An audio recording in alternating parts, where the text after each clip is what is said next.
and welcome back to my channel. I'm Upasana Taneja. So in today's video we have this question where they're asking us what is the value of 2 raised to power 100 minus 2 raised to power 99, right? Okay, and then they're giving us options whether it will be 2 raised to power 1 or 1 or 2 raised to power 99 or 0, right? Okay, so whenever we get this type of question and we know the base is same and we can see a relation here. What is the relation? That 100 is just one more than 99, right? So can I write 100 as this 99 plus 1, right or not? Now I can see something.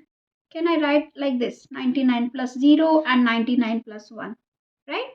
Okay, because here it is nothing, so I can write it as 99 plus 0 as well, right? Why did I write it like that? Because I know that a raised to power x plus y is equal to a raised to power x times a raised to power y. Like when the base is same, we add the powers.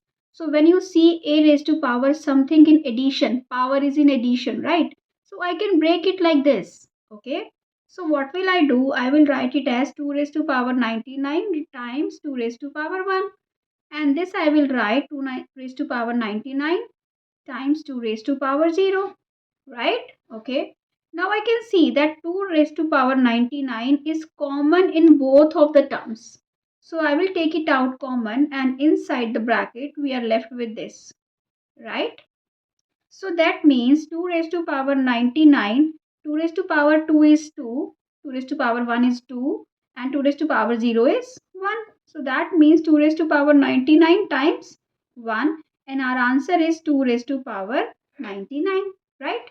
So this is our final answer, right? So I hope you understood this. If you like it, do subscribe to my channel and thank you for watching. See you in next video. Bye bye.